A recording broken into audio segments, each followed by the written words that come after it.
Bonjour, bonjour et bienvenue dans le podcast Wake Up, Rise Up and Shine, le podcast qui accompagne les femmes à vivre une vie radicalement libre et choisie. Je suis Christine Levicki, coach, entrepreneur, maman et femme qui ose briller sans retenue ni délai. Je suis l'auteur de plusieurs best-sellers dont J'arrête de râler et Wake Up. Je crois profondément que nous pouvons, nous les femmes, nous construire une vie radicalement libre et choisie, bien loin des diktats, des idées reçues et des conditionnements. Je crois que non seulement nous le pouvons, mais en plus nous le devons, car nous les femmes avons un rôle à jouer pour influencer l'avenir de notre humanité. Chaque lundi, dès 6h, je vous partage une conversation avec une personne inspirante. À travers les différents épisodes, je souhaite vous aider, selon vos désirs, à avoir une famille sereine et joyeuse, un métier qui vous fait kiffer, des finances dont vous pouvez être fier, du temps et de l'énergie pour prendre soin de vous et vous amuser, et une sexualité délicieuse et libérée. Et si vous êtes une femme ambitieuse mais essoufflée et que vous avez envie de reconnecter avec ce qui vous fait vibrer, alors je vous invite à réserver dès aujourd'hui votre place pour la prochaine session de mon programme La Voix d'Athéna. On commence le 20 novembre pour une aventure de sororité de 3 mois. Vous trouverez les informations sur mon site www.christinelevicki.com.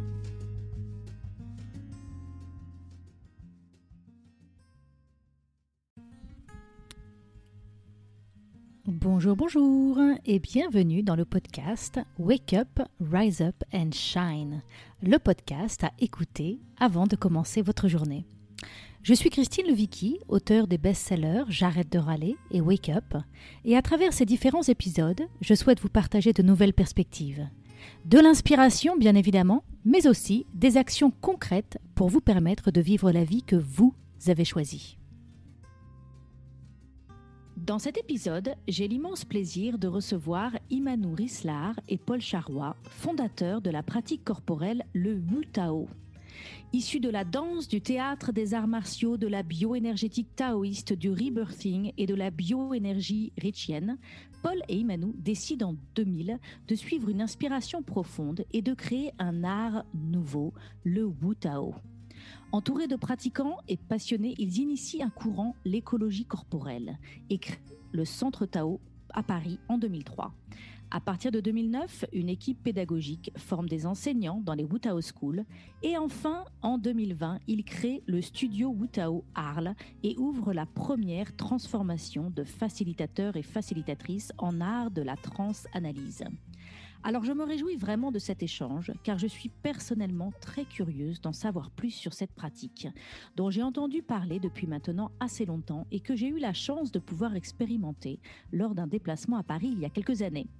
J'ai vraiment été touchée par cette pratique et j'aimerais pouvoir l'explorer plus amplement. Alors cet épisode est pour vous si vous sentez bien que le corps a une place importante à jouer dans votre santé et votre développement. Vous êtes curieux et curieuse de découvrir une nouvelle pratique qui pourrait métamorphoser votre vie. Vous sentez bien que la crise mondiale que nous traversons nous invite à connecter à l'essentiel et vous aimeriez avoir de l'inspiration et des ressources pour avancer sur son chemin. Dans cet épisode, nous aborderons entre autres les points suivants. Comment est né le Wu Tao ? En quoi consiste cette technique et comment la pratiquer ? Qu'est-ce que l'onde orgastique et quel rôle peut-elle jouer dans notre épanouissement ? Et comment mettre plus de grâce et de beauté dans notre vie. Alors bonjour Imanou et bonjour Paul et un grand merci d'avoir accepté de me retrouver pour cet épisode. Eh bien bonjour Christine, nous sommes ravis d'être là. Bonjour Christine. Alors le Wu Tao, c'est un art corporel qui aura célébré ses 20 ans cette année. Et donc en quelques mots, comment le Wu Tao est-il né ? Eh bien, le Wu Tao est né d'abord, bien sûr, de tout un process lié à nos pratiques que tu as cité tout à l'heure, mais aussi d'un manque. Et c'est vraiment une notion importante parce qu'on ne se met pas à chercher et à créer si on est satisfait. Donc, il y avait une frustration, une insatisfaction qui nous a poussés à chercher l'inspiration pour trouver dans une et même pratique l'ensemble des choses que nous avons cheminées, ou en tout cas plutôt les raisons subtiles et profondes qui font qu'on avait cheminé dans tout ce qu'on a fait auparavant. Et on a voulu donc mettre ça dans le Wu Tao parce qu'il y avait des choses qui nous manquaient dans nos pratiques respectives. Voilà. Et puis c'est aussi né d'une rencontre amoureuse qui nous a permis de vraiment mettre au cœur de cet amour qu'on avait l'un pour l'autre aussi, de le mettre dans la forme du Wu Tao, avec cette envie et ce manque qui nous aspirait en fait. Dans la fusion amoureuse de notre histoire personnelle est née une osmose créatrice qui a donc fait naître le Wu Tao. Alors, vous avez une phrase très poétique pour parler du Wu Tao. Vous dites, c'est éveiller l'âme du corps. Qu'entendez-vous par là ? Eh ben, d'abord, ça permet de remettre quelque chose. C'est-à-dire le corps, en fin de compte, veut tout dire et rien dire. C'est quoi? Le corps du travailleur qui est utilisé et exploité comme une machine, le corps de l'artiste qui, des fois, est exploité exactement comme une machine qu'on veut transcendante, mais comme pour le danseur ou le pratiquant d'arts martiaux, où on cherche une expertise, une virtuosité au détriment d'un secret qu'il y a peut-être au fond de notre corps, et je dirais même plutôt au fond de notre corporalité. C'est-à-dire qu'avec Imanu, on s'est dit, mais où se cacherait l'âme si elle avait à se cacher dans notre corporalité, dans notre corps? Et donc, on a été chercher à l'intérieur de nous, dans l'inspiration, dans la respiration, dans notre relation amoureuse aussi. Et on s'est dit, obligatoirement, cette chose aussi précieuse ne peut être que dans un endroit très protégé. Et c'est là où on s'est dit, qu'est-ce qui est le plus protégé à l'intérieur de nous? Eh ben, c'est certainement la moelle des os, la colonne vertébrale, qui protège un secret tout au fond et qu'il faut aller le chercher, non pas à l'extérieur, mais tout au fond, au cœur de nous. Et c'est là aussi où, souvent, dans beaucoup de pratiques spirituelles, on parle du cœur et nous, on le traduit d'une manière poétique. C'est pas le cœur et l'organe du cœur, c'est peut-être au cœur de nous, au plus profond de nous. Et donc, c'est pour nous éveiller l'âme du corps, et donc de laisser émaner, de laisser monter, de laisser cette révélation que l'âme va s'exprimer à travers le mouvement et à travers ce qu'on va lui permettre de faire. Et puis on dirait, par rapport aussi à certaines ornières qu'on a pu nous-mêmes vivre, c'est aussi un moment de spiritualiser vraiment la matière, de spiritualiser la cellule, la chair. Et non pas de sortir, de mortifier notre corps pour pouvoir s'en dégager et atteindre des sphères spirituelles. Donc c'est plutôt l'illuminer à l'intérieur et de l'intérieur. Voilà notre recherche quand on parle d'éveiller l'âme du corps, c'est vraiment cette dimension-là. Donc c'est vraiment intégrer le corps et partir du corps pour cet éveil en fait, pour nourrir cet éveil. Alors je dirais plutôt même la corporalité, parce que quelque part le corps, on a tout de suite une image généralement de corps biomécanique, de corps de chair, de corps de tissu, de physiologique, etc. Et on n'a pas l'idée que le corps, c'est le corporel en fin de compte, c'est-à-dire c'est la relation neurosensorielle et tissulaire et physiologique qui fait cette entité qu'on appelle le corps. Donc on fait toujours cette ruse pédagogique de parler plus de corporalité que de corps pour intégrer nos sens, nos émotions. Et c'est pour ça qu'on dit souvent dans le Wu Tao une phrase importante, on dit souvent le mouvement n'est pas que biomécanique, il est aussi biosentiment. On va aller chercher au cœur de notre mouvement à faire émerger ce biosentiment, cette sensorialité, et qui va vraiment imprégner l'ensemble de notre corporalité. Il va y avoir l'émotion, il va y avoir vraiment tout ce qui est organique, mais pas seulement. Il y a les choses qu'on ne voit pas et qu'on émane aussi. Donc c'est vraiment dans cette orientation, cette dimension. Il y a une autre personne qui est un aîné pour nous, qui est décédé maintenant, qui est Jacques Lecoq, qui a créé le théâtre mouvement. Et dans son enseignement, dans le théâtre mouvement, il parlait de corps poétique. C'est cette même notion que nous reprenons, c'est-à-dire que quand, par exemple, la dynamique d'un mouvement est créée, en fin de compte, par un sentiment qui est, par exemple, le sentiment d'amour, où je suis dans une gare, dans un hall de gare, ça fait très longtemps que je n'ai pas vu Imanu, elle rentre du train, je la quête du regard, je la cherche et d'un seul coup, je la vois. Et quand je la vois, il y a une dynamique à l'intérieur de moi qui crée une posture, un geste, un élan auquel je réponds. Et je me déplace vers elle pour aller l'embrasser.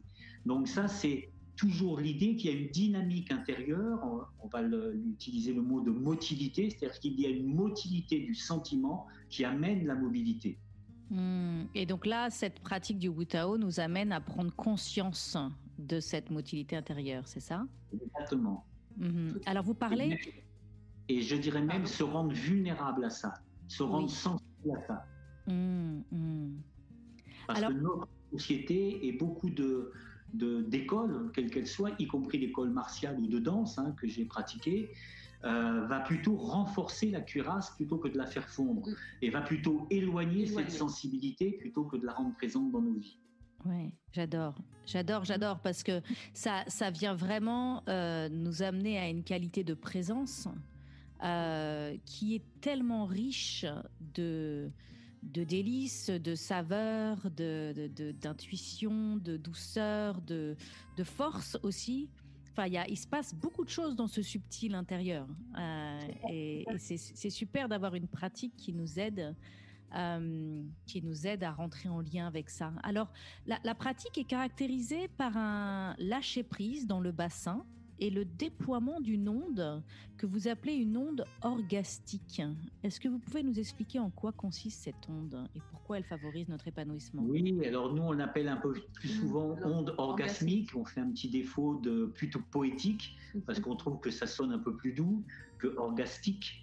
Mais ça vient pas de nous, ça vient de Wilhelm Reich, ou pour ceux qui ne le savent pas, Wilhelm Reich était un disciple de Freud et un disciple devenu dissident et qui est un peu le grand-père de toutes les psychothérapies corporelles. Donc Wilhelm Reich a dit qu'il y avait une énergie qui nous a conçus, qui est donc l'énergie de la sexualité, l'énergie génitale, et que cette énergie génitale ne doit pas seulement se vivre sur le plan génitale et sur le plan d'un orgasme génital, aussi bon soit-il. Il est important de pouvoir la faire monter et pour qu'elle puisse nourrir justement l'énergie du cœur et l'énergie de l'esprit dans la tête. Et donc, il y a, quand on libère les stases qui sont liées, qui sont dans le bassin, il y a un mouvement d'ondulatoire un petit peu spontané de la colonne vertébrale pour faire monter cette onde et s'imbiber de l'intérieur de cette qualité d'énergie orgasmique. Car pour Reich, comme pour pas seulement lui, d'ailleurs beaucoup les savants, la vie est sexuée. Et donc il y a souvent une confusion entre le sexuel, qui est une représentation de la vie, qui elle est sexuée dans toutes ses représentations. Oui. Et donc cette onde, au fur et à mesure, c'est d'abord de la connecter vraiment, je veux dire, dans son premier creuset, qui est le bassin, qui est vraiment le lieu où ça prend sa source. Dans le sens même du mot, bassin. Dans le bassin, et très tranquillement, parce que beaucoup d'ondes peuvent exister, mais la particularité dans le Tao, c'est de ne pas la fabriquer, de ne pas la faire, et de ne pas, et c'est de la laisser faire, la laisser naître. Et c'est peut-être la délicatesse qui nous amène à toucher comme on parlait tout à l'heure, de vraiment s'ouvrir, amener les personnes à s'ouvrir à cette sensibilité et oser cette sensorialité. Et dans les premiers temps, cette onde, elle est très importante parce que ça va être principalement le moment où on va toucher cette délicatesse du non-faire, du lâcher appuyé qui va faire que l'onde va émerger. Donc là, on est complètement, comme on entendait tout à l'heure, hors mouvement préfabriqué, hors mouvement volontaire qui va renforcer la cuirasse, qui va être de manière à faire quelque chose. Et là, on touche aux délices, comme tu disais tout à l'heure, de vraiment goûter et de ne plus avoir peur de ce chemin qui est proposé et de se révéler à sa propre onde. Oui. J'ai vécu cette expérience et je l'ai vécu sur la piste de danse dans le cadre d'une formation de tantra, mais je pense que tout ça c'est lié. Je vois bien que derrière le Wu Tao, il y a le Tao, il y a la science du Tao bien sûr qui nous apprend qu'on a cette énergie orgasmique dans le bassin et que c'est très très riche d'apprendre à la développer. Et j'ai vécu cette expérience d'écouter de la musique et de ne pas avoir le droit de bouger.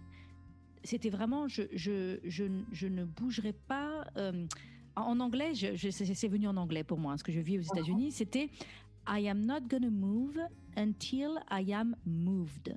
Et donc c'était ça, c'est je ne vais pas bouger tant que je ne serai pas, tant que je sentirai pas l'appel intérieur du mouvement. Donc c'est pas, je vais pas forcer le mouvement au rythme de la musique. C'est pas, j'entends du rythme et je vais bouger mon corps au rythme de la musique. c'est une musique très délicate et je vais juste...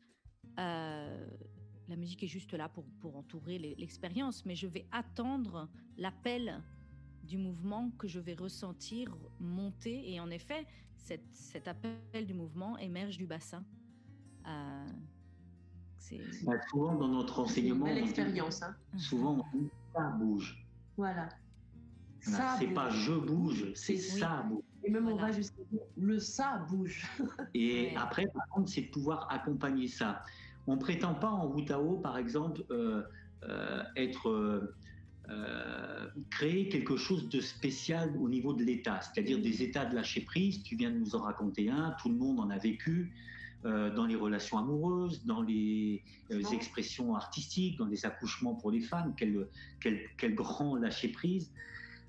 Et donc, ce qu'on a, c'est qu'on a des expériences très souvent dans la vie qui nous procurent des lâchers-prises ou qui nous provoquent des lâchers-prises dans lesquels, d'un seul coup, par la fatigue aussi, par exemple, après une nuit blanche, d'un seul coup, on a une créativité qui vient parce que les résistances, en fin de compte, ont lâché.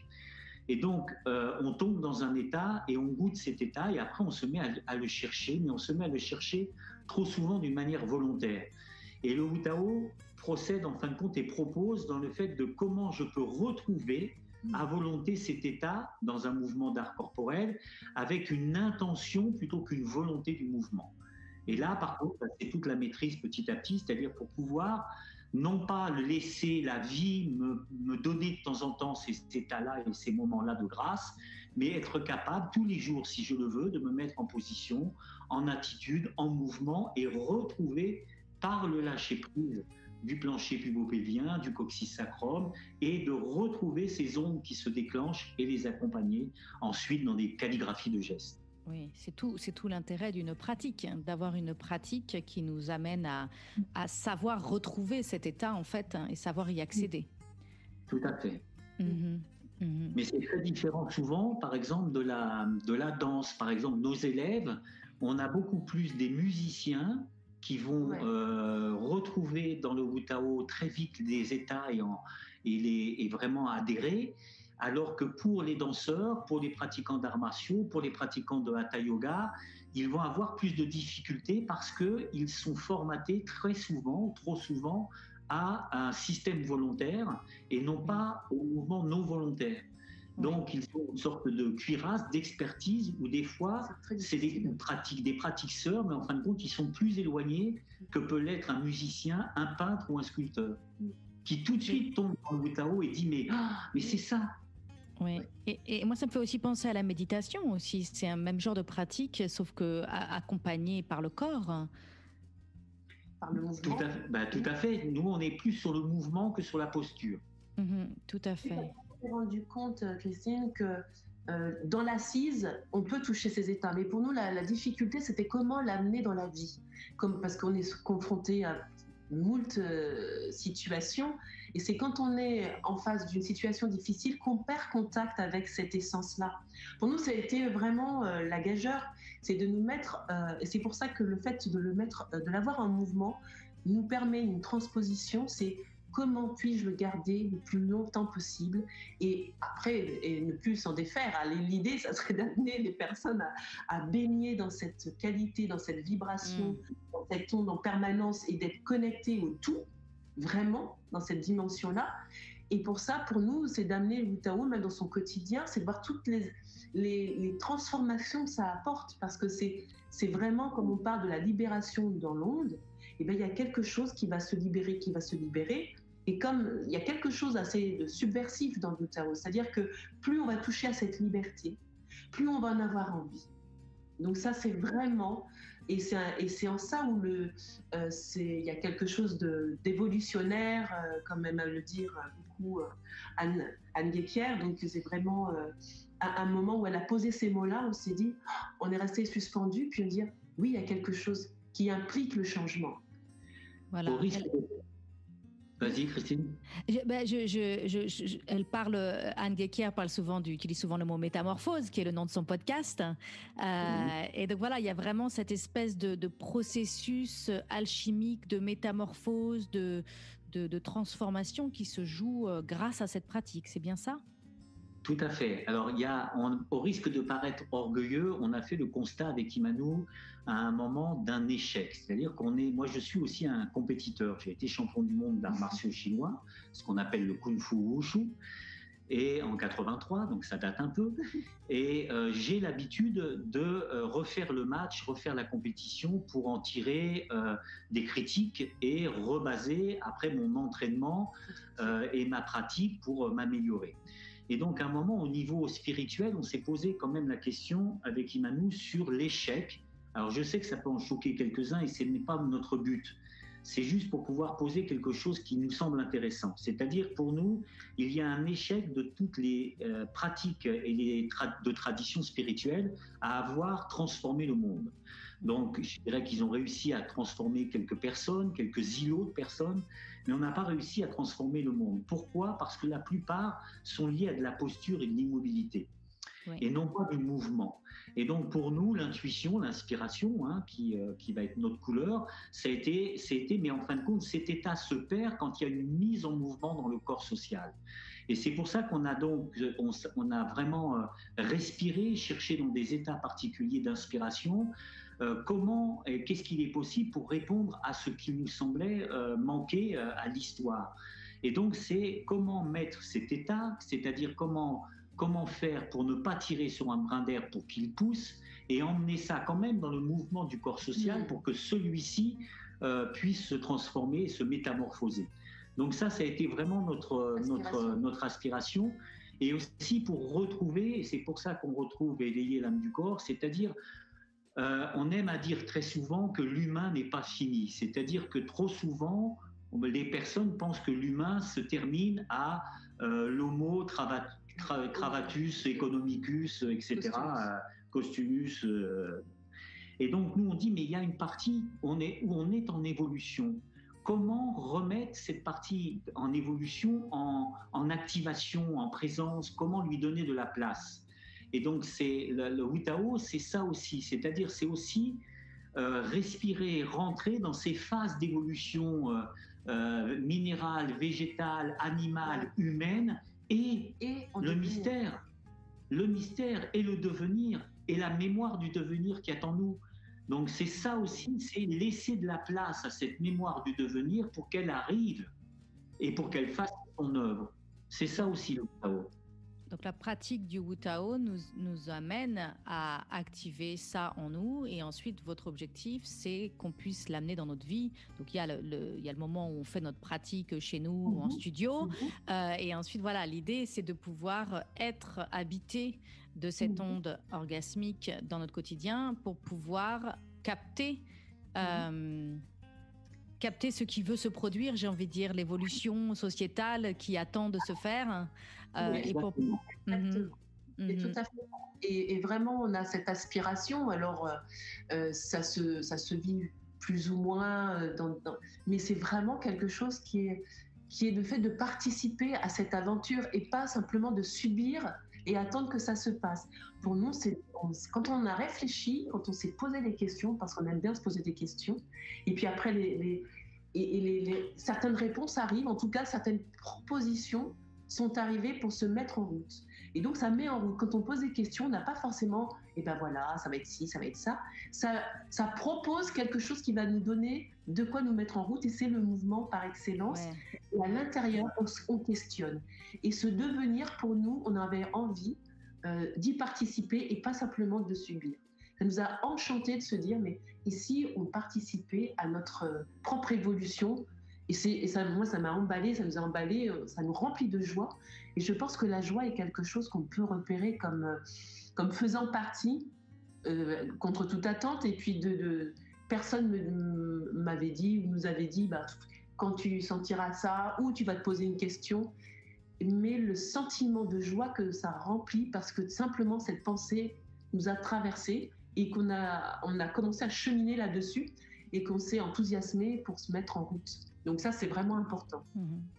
En tout cas, j'apprécie beaucoup votre observation et je me suis fait la même réflexion il y a quelque temps de dire mais pourquoi est-ce que dans les religions on est assis debout et on bouge pas en fait, on n'est pas dans le corps. Pourquoi le corps a été mis de côté? On a dit le corps c'est la bassesse, c'est sale, c'est une déviance, et ça je pense qu'en effet on est en plein changement aujourd'hui. Et d'ailleurs il y a plusieurs mouvements, il y a le Wu Tao, il y en a d'autres, le yoga, enfin beaucoup de mouvements nous amènent aujourd'hui à réaliser que le corps en fait est le berceau d'énormément de richesses pour nos vies et pour notre avenir et pour notre société. Donc ça, c'est formidable.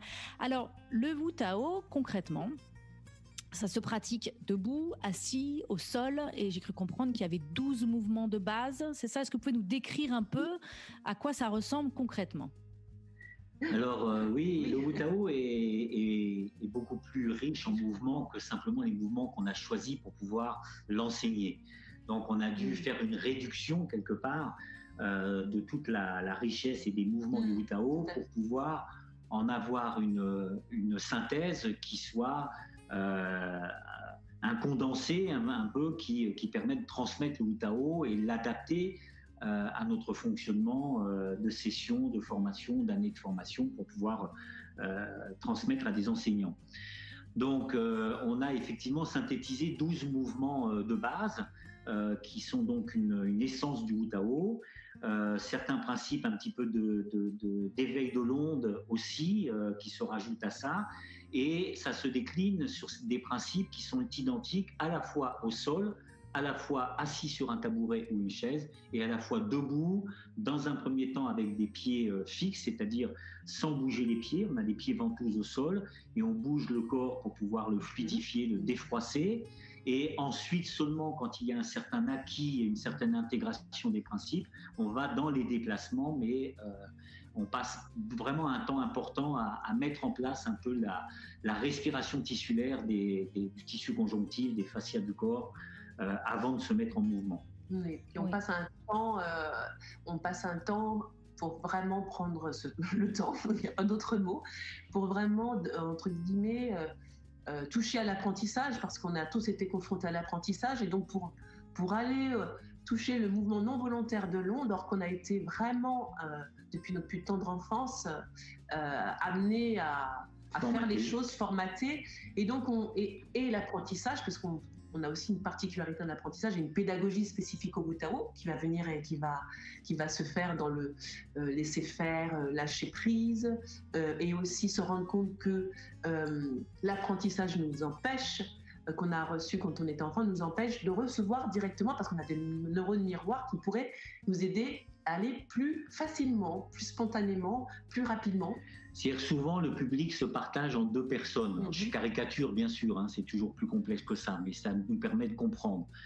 Il y a soit les personnes qui ont été donc formatées avec le système volontaire. Et généralement, c'est les personnes qui ont réussi par un apprentissage volontaire, ils arrivent à une expertise, une virtuosité, mais qui est par le système volontaire. Et puis après, il y a les rebelles à ça, qui veulent pas du tout endiguer, qui veulent pas de précision et qui veulent simplement se libérer. Et qui sont dans un espace qui devient vite un no man's land aussi assez stérile, parce qu'ils sont dans le besoin de vivre le mouvement libéré, et jamais ils le canalisent, jamais ils l'endiguent pour en faire une écriture ou en faire quelque chose qui puisse transmettre. Et donc le Wu Tao se trouve un peu sur cette corde-là, en équilibre, à la fois en demandant aux personnes qui sont un peu formatées de lâcher un peu le système volontaire et de se laisser aller, et aux autres, au contraire, de rentrer un peu dans une précision. Et c'est pour ça qu'on parle de calligraphie de gestes et pas seulement de laisser faire et de lâcher prise, qui devient stérile à un petit moment. Et ça, on l'a pu vérifier puisqu'on a enseigné nous-mêmes à des danseurs dans le cadre de formation de profs de danse, et à une époque où tous les danseurs ne voulaient plus de code, ne voulaient plus ceci, cela, et où on voyait qu'au bout d'un moment, ils creusaient des sillons de langage.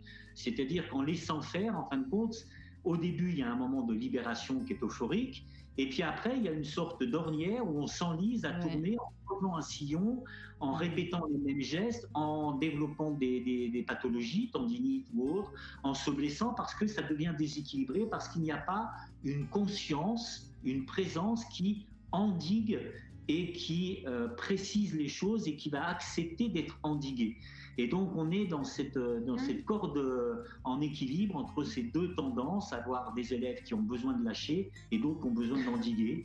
Et donc, c'est pour ça qu'on dit que l'enseignement est un art, parce qu'à chaque fois, il faut naviguer. Tout à fait. Alors, on arrive à la fin de cet épisode, mais j'ai envie de vous poser une question sur votre vision par rapport à la crise mondiale qu'on traverse en ce moment et qui nous montre qu'il est vraiment plus que jamais indispensable de nous connecter à l'essentiel, de prendre conscience de notre interdépendance, de notre communication avec la Terre. Et j'ai le sentiment que le Wu Tao peut être une piste pour avancer là-dessus. Qu'est-ce que vous pouvez nous dire par rapport à ça ? Pour faire simple, je dirais qu'il est très important, à notre avis, on va s'engager là, de se battre contre, mais pour. C'est-à-dire que si je me bats simplement contre, je ne fais que renforcer le monde que je ne veux pas, contre lequel je me bats. C'est peut-être une différence entre le guerrier et le chevalier, ou la guerrière et la chevalière. Et donc, d'un seul coup, je pense qu'il est important de dire non et d'oser dire non. J'ai l'impression des fois que le mouvement de psychothérapie récent, du développement personnel, nous a aussi désarmés psychologiquement. C'est-à-dire nous a demandé de positiver beaucoup et d'être dans une incapacité à dire non à ce qui pourtant m'abuse.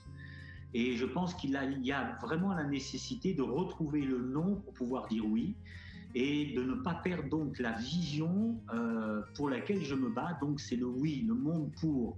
Et donc c'est important, je me bats contre ça, mais je nourris un monde, je nourris une vision, je nourris un pour. Et si je ne fais que me battre contre, et ben là je nourris le même système et je le renforce. Et le Wu Tao pour nous fait effectivement partie de ce pour. C'est-à-dire c'est un espace où quand je rentre dans ces subtilités, dans ce qui est en évolution en moi et non pas seulement dans l'horizontalité de ce qui se passe au jour d'aujourd'hui, que je remets une verticalité avec son mystère, c'est-à-dire son mystère d'évolution, c'est-à-dire que l'humain n'est pas fini, je ne suis pas fini, l'humain n'est pas fini pour être simplement un homme économique, mais un homme d'évolution et qu'il y a encore un mystère et comment je fais pour accueillir ce mystère et considérer que cette situation que nous vivons est une crise et que, comme le dit l'écrit les Chinois, le mot crise s'écrit avec 2 idéogrammes qui veut dire opportunité, danger. Vraiment, c'est l'occasion pour nous de vraiment... je dirais que ça a été une belle inspiration en amont. Il y a 20 ans de cela, puisqu'on fête les 20 ans du Wu Tao, dans cette année assez particulière, le Wu Tao devait déployer ses ailes et au regard, même si tout ce qui se passe c'est peut-être le contraire, où on nous contraint, je dirais ça donne encore plus de résonance et ça donne vraiment à apparaître cette force qu'on a de reliance et ce choix qu'on doit affirmer en tant qu'être poétique. Et effectivement, ça donne une couleur particulière et une dimension au Wu Tao, comme s'il était dans son élément, dans cette situation où justement on déploie et on reconnecte avec la Terre, mais aussi avec les autres. Et ça, c'est vraiment... Et tout ce qu'il y a de cet impalpable dont on parle, on est souvent séparés parce qu'on regarde que le petit pourcentage par rapport à la physique quantique où on est fait de vide en réalité, plus que de plein, et que le petit plein qui reste nous distance et nous sépare. Et or, en réalité, dans le Wu Tao, c'est toute cette profondeur, toute cette immensité, ce vide, ce vide plein, c'est un paradoxe aussi, et bien qui nous relie, avec lequel on est relié, dans lequel on est vraiment pleinement relié à la Terre, pleinement relié entre nous, les uns et les autres, et tout s'affranchit. Moi, je goûte et je vis ça profondément, et je suis très heureuse d'avoir le Wu Tao comme possibilité de transmettre ça. Donc c'est une joie pour nous d'avoir ça dans nos vies. Et puis pour être un peu, peut-être se donner de l'énergie et puis aussi de l'espoir, en tout cas moi ça m'est nécessaire, c'est aussi de penser que ce que nous vivons et ce que nous voyons aussi aujourd'hui est enfin sous les projecteurs. C'est-à-dire que la lumière aujourd'hui éclaire l'obscur. Qui était là avant, qu'on ne voyait pas et qu'aujourd'hui nous voyons avec toute sa laideur. Voilà, et donc il y a quelque part quelque part, il y a un dévoilement qui est à l'œuvre. Et à la fois, on révèle. Je pense qu'on est arrivé à ce moment-là de nos vies, de l'humanité, de se révéler et de choisir ce qu'on a envie de vivre et de faire apparaître ce monde dont on a tant rêvé, dont on a tant parlé, tant entendu dans des livres, par des êtres éveillés. Et là, pour moi, je touche du doigt parfois, je le dis ça très sincèrement, je me dis, passer les peurs, parce qu'on traverse ces peurs, bien évidemment, mais ça révèle un courage et une envie de vivre enfin ce monde, et pas seulement le toucher du doigt et peut-être plus tard, et le remettre à plus tard. Je pense qu'il nous incombe de le faire aujourd'hui. Ce qui me touche dans ce que vous dites, enfin en tout cas, vous allez me dire si je reflète bien ce que je ressens par rapport à ce que vous me dites, mais il y a aussi ce côté dans cette crise actuelle, il y a énormément de débats, énormément d'opinions qui sont séparées, qui sont divisées, qui sont pour, qui sont contre, il y a énormément de...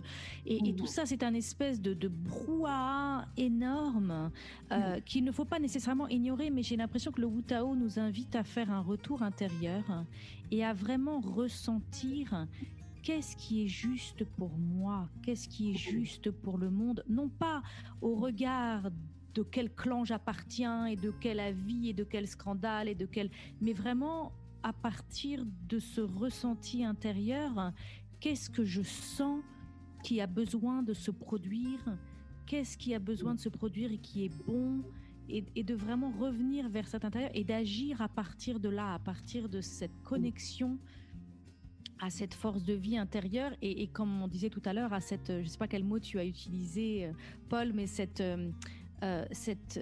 mémoire de ce qui a envie La mémoire du devenir. Voilà, la mémoire du devenir, exactement. Et je pense que c'est très important aujourd'hui d'apprendre à sortir de ce chaos et de cette espèce de brouhaha extérieur pour aller connecter avec ça et d'agir à partir de ça. Parce que voilà, moi je pense que c'est pour ça que ça me tenait à cœur de présenter le Wu Tao à mes auditeurs et de vous mettre, voilà, de vous mettre en avant, parce que je pense que le Wu Tao fait partie de ces pratiques qui peut nous amener à faire ce retour. Donc, Christine, que j'ai besoin de citer, parce qu'on aime bien citer les choses, c'est que la mémoire du devenir vient d'un courant spirituel qui est donc issu de Sri Aurobindo et de Mira Alfassa, qui était sa compagne, un duo, un couple d'ailleurs, et qui ont parlé de ça, donc entre autres, donc de la mémoire du devenir, et puis aussi que la mort avait peur de mourir, qui sont de magnifiques notions. Et donc pour nous, la crise aussi qu'on vit, c'est une sorte de crise, de convulsion d'une société, de valeurs, de choses qui convulsent et qui ne veut pas mourir. Et comme chaque naissance et chaque renaissance, pour passer à une autre naissance, il faut que la matrice, il faut que la mare devienne insupportable, sinon on reste dedans et on préfère y rester. Donc il faut qu'à un moment cela devienne plus supportable pour que l'envie d'autres choses se fasse jour, quoi. J'ai l'image qui émerge du phénix qui renaît de ses cendres. Voilà, d'avoir besoin de se laisser mourir complètement, de laisser mourir quelque chose complètement pour pouvoir renaître. Super. Alors, comment pratiquer le Wu Tao? Comment se former au Wu Tao? Comment en savoir plus? Comment rester en lien avec vous? Dites-nous vers quel site, à quel endroit on doit aller pour en savoir plus. Alors déjà, venir en Camargue et nous contacter. Mais blague à part, en tout cas, bienvenue pour ceux qui viendront et n'hésitez pas à nous faire un petit coucou. Et sinon, il y a un site qui est donc wutao.fr, donc WUTAO.fr. Et sur le site, vous aurez tous les cours qui sont enseignés en France, à l'international. Il y a une page Facebook qui est le Wu Tao officiel aussi, où on peut nous retrouver et suivre un petit peu toutes les actualités. On fait des lives aussi régulièrement qui sont ouverts. Donc, tous les mardis sur Instagram et sur Facebook à 18h30. Donc là, pas pendant la période des fêtes, mais ça va reprendre dès la première semaine prochaine. Et donc, et on va aussi donc développer à partir de janvier 2021. Donc, à mon avis, on est un petit peu en retard, ce sera février-mars. Mais on a décidé de lancer du e-learning pour sortir des contraintes géographiques, justement, du présentiel. Donc, le e-learning pour apprendre le Wutao va commencer à apparaître là, dans le premier semestre, on va dire, de 2021. Voilà. Formidable, formidable. Merci beaucoup Paul et Imanou d'avoir accepté de répondre à mes questions pour cet épisode. Je suis vraiment ravie d'avoir pu présenter le Wutao à mes éditeurs et j'espère vraiment qu'ils vont courir vers votre site, vers Facebook, vers Instagram pour en savoir plus et pour essayer de trouver un professeur, un enseignant et découvrir cette formidable pratique. Si vous avez aimé cet épisode et que vous aimeriez découvrir d'autres pratiques corporelles qui peuvent soutenir votre développement personnel, je vous invite à découvrir l'épisode 11 de ce podcast intitulé « Danser sa vie » ainsi que l'épisode 27 « Découvrir le Tantra ». Si vous avez aimé ce podcast, abonnez-vous pour que je puisse continuer à vous apporter des ressources pour vous aider à vivre pleinement la vie que vous avez choisie. Si vous écoutez sur Apple Podcast, laissez-moi 5 étoiles. C'est vraiment le meilleur moyen de m'encourager et de me soutenir. Et si vous avez envie d'aller plus loin, j'ai créé pour vous un programme vidéo gratuit sur 5 jours pour vous aider à ne plus vivre votre vie à moitié endormie. Vous pourrez le trouver sur mon site internet www.christinelevicky.com. À bientôt pour un autre épisode à écouter avant de commencer votre journée.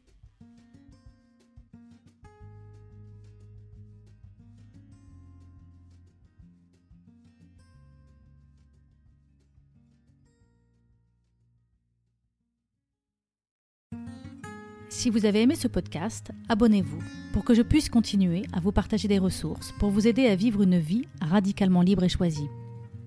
Je vous invite à mettre 5 étoiles sur Apple Podcast ou sur votre plateforme préférée. C'est vraiment le meilleur moyen de me soutenir. Vous pouvez aussi partager l'épisode que vous venez d'écouter avec votre entourage si vous pensez que cela pourrait les intéresser. Et si vous avez envie d'aller plus loin, j'ai créé un programme vidéo sur 5 jours gratuit pour vous aider à ne plus vivre votre vie à moitié endormie. Vous le trouverez sur mon site www.christinelevicky.com. À bientôt pour un nouvel épisode.